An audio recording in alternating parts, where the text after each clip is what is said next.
નમસ્તે વિદ્યાર્થી મિત્રો, શ્રી નીલરાજ શૈક્ષણિક સંકુલની યુટ્યુબ ચેનલ પર આપ સૌનું સ્વાગત કરું છું। આજે આપણે ધોરણ 10માં વિજ્ઞાન વિષયમાં પ્રકરણ નંબર 4 કાર્બન અને તેના સંયોજનો તેના વિશે અભ્યાસ કરવાનો છે।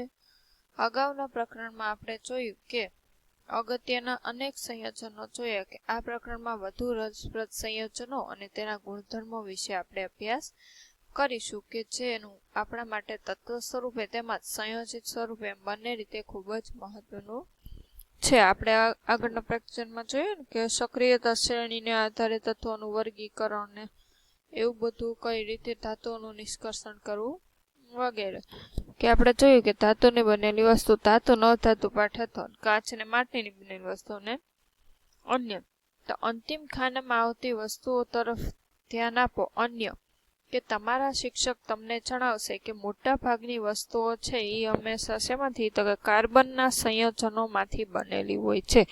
એવા સંયોજનો કે જેમાં કાર્બન હાજર હોય એને શું કહેવામાં આવે છે, તો કે કાર્બનિક સંયોજનો। તેની પરખ કરવા માટે કોઈ પદ્ધતિ વિચારી શકો છો એવો તમને પ્રશ્ન પૂછે કે જો કાર્બનયુક્ત સંયોજનનું દહન કરવામાં આવે તો શું નિપજ મળશે? શું તમે તેની ખાતરી કરવા માટેની કોઈ કસોટી જાણો છો?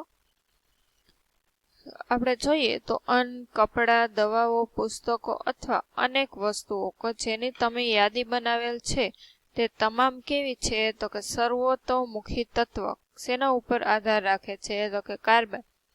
કોઈ પણ દવા લીધું, કઈ પણ વસ્તુ હોય એમાં નામ લખેલું હોય એસિટાઇલ ને ફિનાઇલ ને નાઇટ્રાઇટ ને બધું, તો બધે શું, તો કે બધાના બંધારણમાં કાર્બન તો હાજર હોય જ છે। વધુમાં આપણે જોઈએ તો તમામ સજીવ સંરચનાઓ કાર્બન પર આધારિત છે કે પૃથ્વીના પોપડામાં અને વાતાવરણમાં હાજર કાર્બનની માત્રા કેવી છે, ખૂબ જ અલ્પ પ્રમાણમાં છે ને આપણે જાણીએ છીએ કે પૃથ્વીનો પોપડો ખનિજો સ્વરૂપે તો માત્ર 0.02% કાર્બન ધરાવે છે।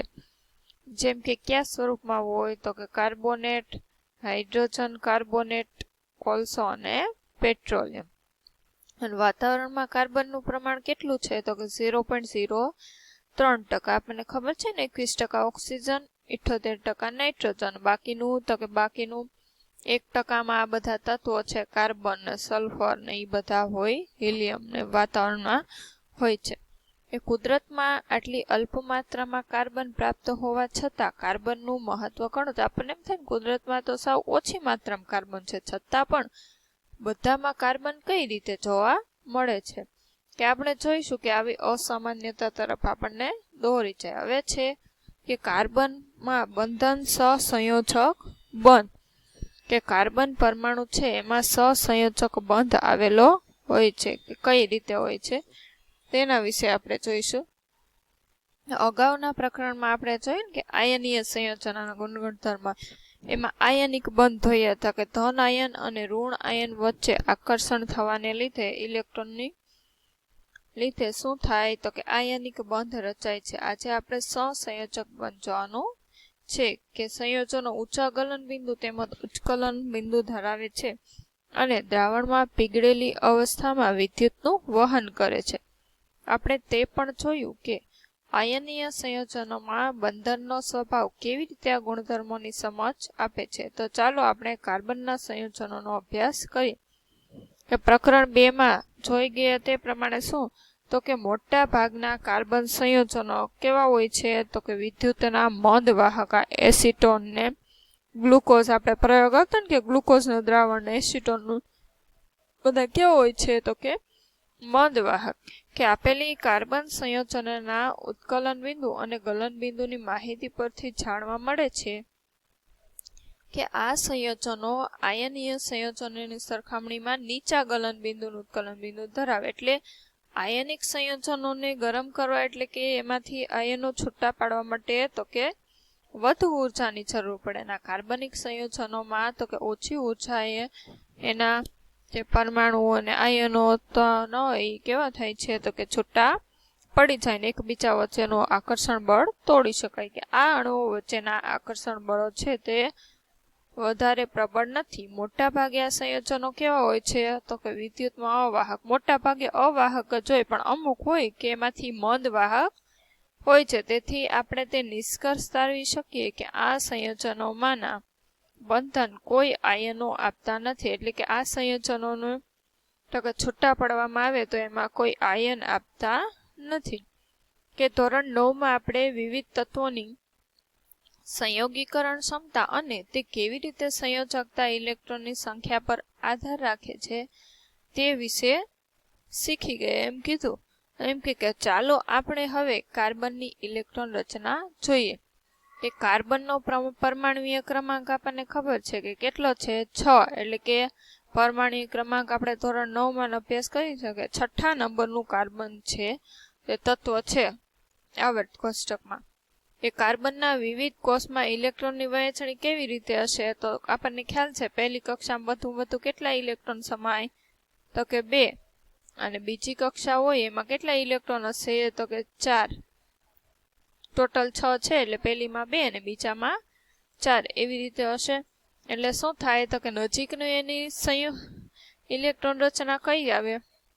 આપણે જાણીએ છીએ કે તત્વોની પ્રતિક્રિયાત્મકતા સંપૂર્ણ ભરાયેલ બાહ્યતમ કક્ષા એટલે કે નિષ્ક્રિય વાયુ જેવી રચના પ્રાપ્ત કરવાની વૃત્તિને આધારે સમજાવી શકાય છે. તો આપણને ખબર ને આયનો કઈ રીતે બને? તો કે નિષ્ક્રિય તત્વ પરમાણુ જેવી ઇલેક્ટ્રોન રચના પ્રાપ્ત કરવા માટે શું? તો કે ઇલેક્ટ્રોન ગુમાવી દે એટલે ધન આયન બની જાય, મેળવે એટલે ઋણ આયન બની જાય. તો કે આયનોય સંયોજનોની રચના કરતા તત્વો છે એ તો કે તેઓની બાહ્યતમ કક્ષામાં ઇલેક્ટ્રોન મેળવીને કે ગુમાવીને તે પ્રાપ્ત કરે છે. હમણાં મેં કહ્યું ને કે ઇલેક્ટ્રોન ગુમાવે તો ધન વિદ્યુતભાર અને મેળવે તો ઋણ વિદ્યુતભાર પ્રાપ્ત કરે છે. કે મેળવવા અથવા ગુમાવવા માટે જરૂરી છે. પરંતુ કાર્બનમાં તો કે એની નજીકની પહેલા નંબરની તો કે બીજા નંબરની તત્વ કયું છે? હિલિયમ. અને 10 નંબરનું તત્વ કયું છે? નિયોન.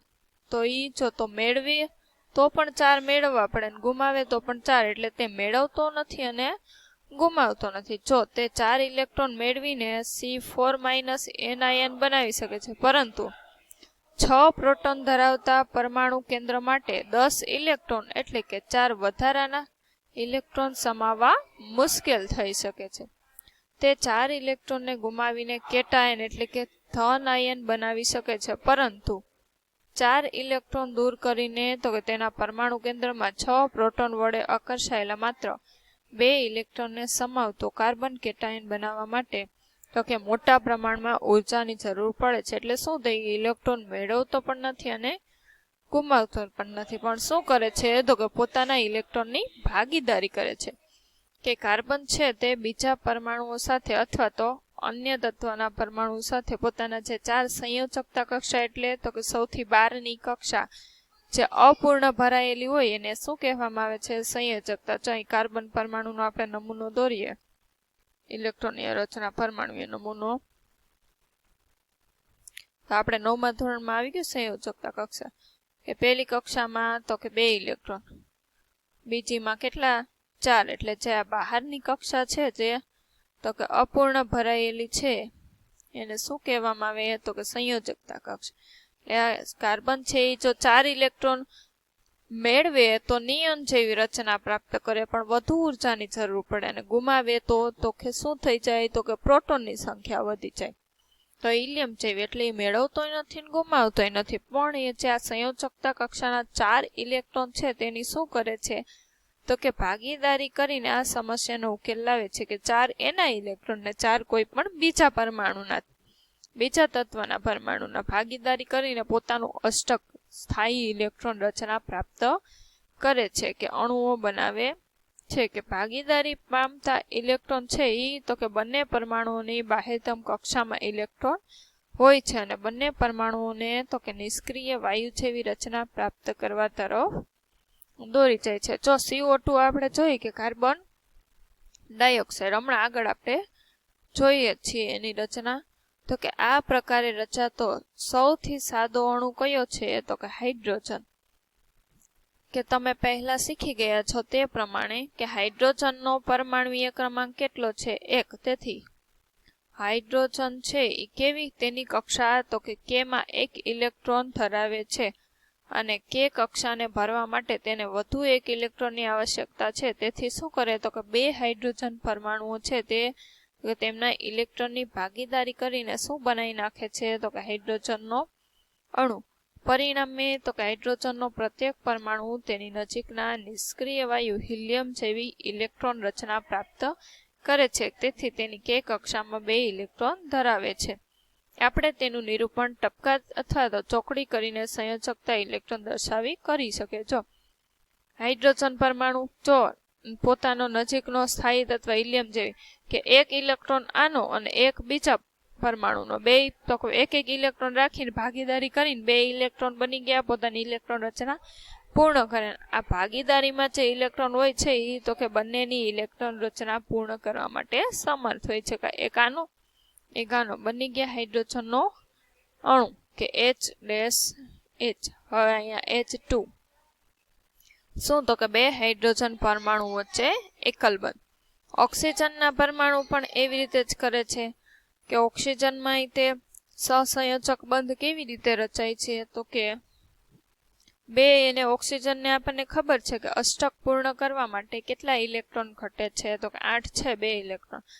એટલે એ તો જો કે આયન બનાવે છે પણ સહસંયોજક બંધથી પણ કેવી રીતે તો કે ઓક્સિજનના પરમાણુઓ છે કેટલા O2ના અણુ 2 ઇલેક્ટ્રોનની ભાગીદારી કરશે. ઓક્સિજનની તો કે બાહ્યતમ કક્ષામાં 6 ઇલેક્ટ્રોન હોય ને, હવે 6 છે તેને અષ્ટક પૂર્ણ કરવામાં હજી કેટલાની જરૂર પડે છે તો કે 2 4. અહીંયા 4 છે એટલે 2 ઇલેક્ટ્રોનની ભાગીદારી કરશે કે 2 આના ઇલેક્ટ્રોન ને 2 બીજા ઓક્સિજન પરમાણુ. એટલે આ 4 ઇલેક્ટ્રોન છે એ 2 ની વચ્ચે સહિયારા હોય છે. આનું પણ અષ્ટક પૂર્ણ થઈ ગયું ને આનું આ સાઈડથી ગણતરી કરશો તો પણ 8 ને આ સાઈડથી પણ 8. એટલે એમાં જો અહીંયા એક બંધ બને છે, એક ઇલેક્ટ્રોનની ભાગીદારીથી એક બંધ બને, 2 ઇલેક્ટ્રોનની ભાગીદારી કરી એટલે ડબલ બંધ દ્વિબંધ બને છે. અને નાઇટ્રોજન છે એ કેટલા તો કે 3 ઇલેક્ટ્રોન કે 2 નાઇટ્રોજન પરમાણુઓ વચ્ચે. નાઇટ્રોજનને આપણને ખબર છે સંયોજકતા કક્ષામાં 5 ઇલેક્ટ્રોન હોય એટલે શું કરશે એને અષ્ટક પૂર્ણ કરવા માટે 3 આના 3 આના 2 હતા 3 ની ભાગીદારી કરશે એટલે 6 ઇલેક્ટ્રોનની ભાગીદારીથી જોડાશે ને 2 કેટલા 8 ઇલેક્ટ્રોન થઈ જાય. એટલે આ એક બંધ, બીજો બંધ ને ત્રીજો બંધ 3 ઇલેક્ટ્રોનની ભાગીદારીથી તો કે પરમાણુ વચ્ચે ત્રિબંધ રચાય છે ને આ નાઇટ્રોજનનો અણુ છે. કે જો આ મેં તમને સમજાવ્યું એ જ બધું છે કે આવી રીતે તો કે ઇષ્ટક. ઉપરાંત જોઈએ કે એમોનિયાનું અણુ છે એનું સૂત્ર શું છે તો કે Na3. શું તમે આ અણુ માટે ઇલેક્ટ્રોન બિંદુની રચના એમ કીધું કે દોરી શકો છો? એમોનિયા છે એમાં કેટલા છે તો કે NH3 આપણને ખબર છે કે નાઇટ્રોજનમાં કેટલા છે 2 3 4 અને 5 આમ છે. હવે NH3 છે કે હાઇડ્રોજનના 3 એટલે નાઇટ્રોજન છે એ તો કે 3 કે આ એક હાઇડ્રોજનનો ને એક નાઇટ્રોજનનો. આ એક પછી તો કે હાઇડ્રોજન અને નાઇટ્રોજનનો 2 અને અહીંયા 2 હતા એટલે પાછી 1 ઇલેક્ટ્રોનની ભાગીદારી કરે છે ને 3 ઇલેક્ટ્રોન. એટલે આ હાઇડ્રોજનના 1 2 અને 3 ટોટલ જો 3 ને 3 6 ને 2 8 કે એક ઇલેક્ટ્રોનની અહીંયા 2 હતા તો એકની હાઇડ્રોજન સાથે ભાગીદારી કરી નાખીએ, અહીંયા એક ભાગીદારી કરી નાખીને અહીંયા 1 ઇલેક્ટ્રોનની ભાગીદારી. એટલે એવી રીતે તો કે એની ઇલેક્ટ્રોન રચના તમે છે તે દર્શાવી શકો છો. કે અણુ કેવો બંધ ધરાવશે એકલ, દ્વિબંધ કે ત્રિબંધ તો કે કેવો બંધ આવશે તો કે એકલ બંધ જ આવશે. એવી રીતે તો કે મિથેનનું અણુ સૂત્ર છે.